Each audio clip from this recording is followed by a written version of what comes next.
There are a lot of things that strike me as a bit off with Diablo 3 when it comes to the tone of the game.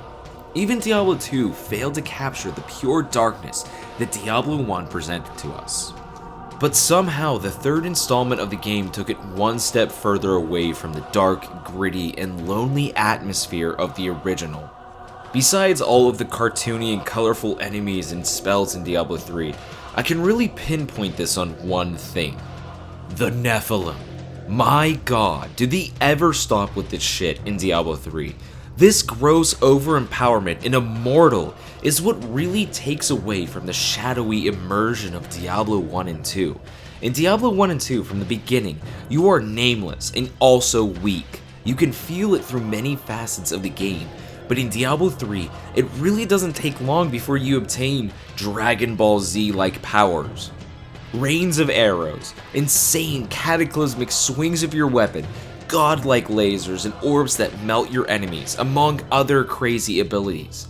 My major complaint isn't as much as they exist, but rather the pacing and how many of them you can have at the same time.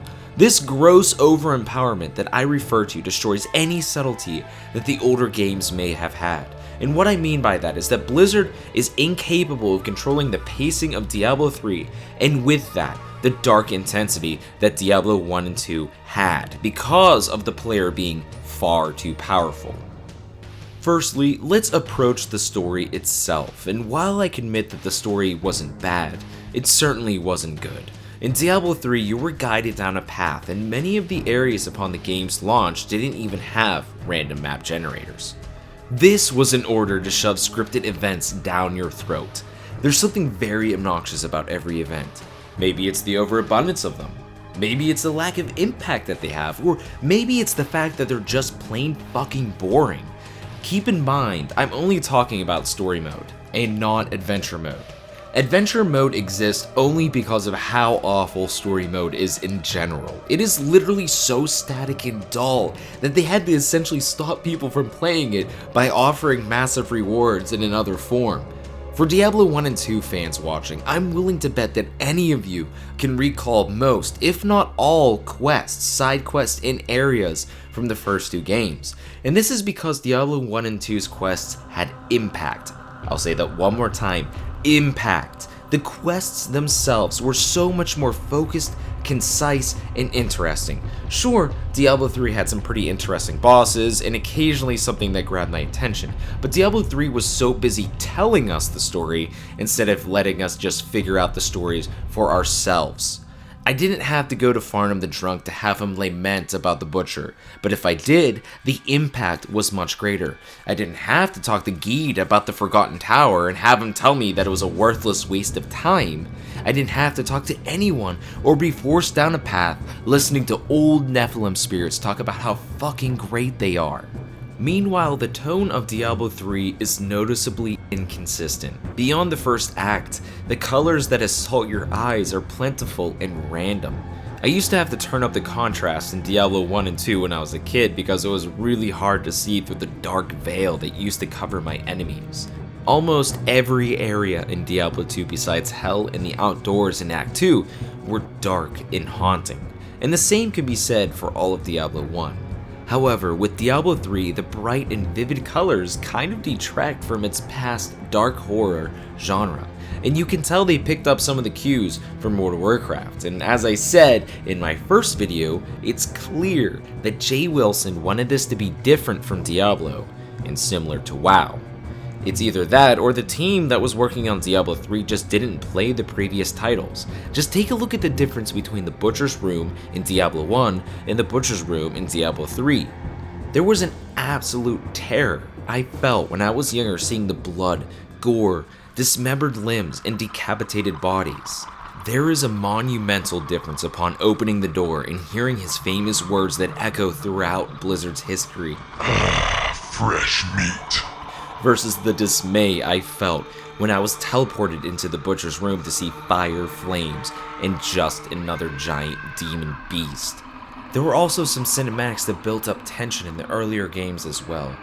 Diablo 1's cinematics are admittedly a little outdated as well as Diablo 2's, however they felt ominous and left a lot to the imagination. Meanwhile, Diablo 3 cinematics felt like I was watching a PG-13 Pixar film. I'm going to continue using the Butcher as an example here. Why was Diablo 3's Butcher so much less impactful than Diablo 1's? Gross over-empowerment.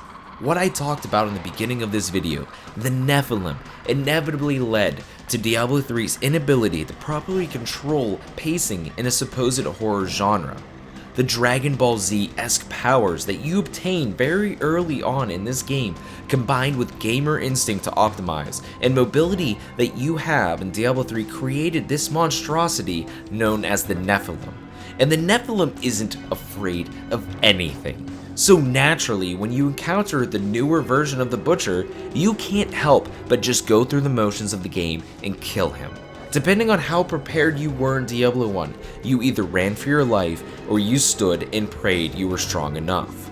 In Diablo 3, you as the player fear nothing because of how quickly you become powerful. A lot of Diablo 3 fans would argue that this is inevitable in any Diablo game, but my first playthrough of Diablo 3 back in 2012 proved this. I've never had an easier time going through a normal nightmare mode of Diablo. In the case of the first time playthroughs, Diablo 3 failed to capture any sense of the dark horror genre. In the end, Diablo 3 had no meaningful impact in its story. The most impactful part of the story was Leah dying, and I felt no remorse for it. I felt absolutely nothing for her. Adria was a pitiful villain. Belial and Asmodan, well, let's just say there isn't much excitement to killing something inevitably weaker, as they were appropriately named the lesser evils in Diablo lore. We already killed the 3 prime evils in Diablo 2. So, yeah, it's just kind of underwhelming. I was more pissed they felt the need to kill Deckard Cain for no good reason than I did about Leah. You see, if you're developing Diablo 3 and you take nothing from Diablo 1 and 2 but the bare bones, you're going to fail. Jay Wilson didn't look at what made Diablo great before he started developing the game. I can tell that he rushed into this game forgetting about the horror of the church basement.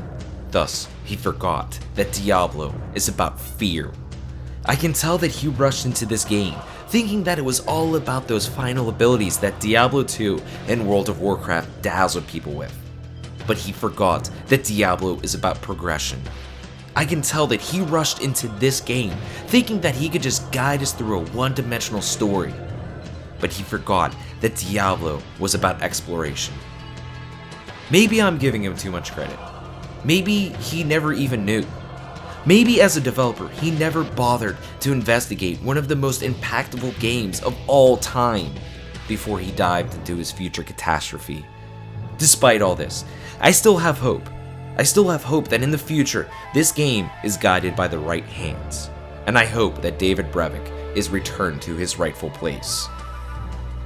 Hey guys, thanks for sticking around and waiting for this video. If you enjoyed it, hit that like button and don't forget to hit up that comment section down below. I know it's been a while, but I've actually been in the process of moving and it's been super busy. I hope that you've all enjoyed the third part, which was arguably the most difficult for me to create. Stick around for the fourth part. I'm not quite done with this series yet. Maybe the next part could be about the future of Diablo, or it could again be another subject where I pick Diablo 3 apart.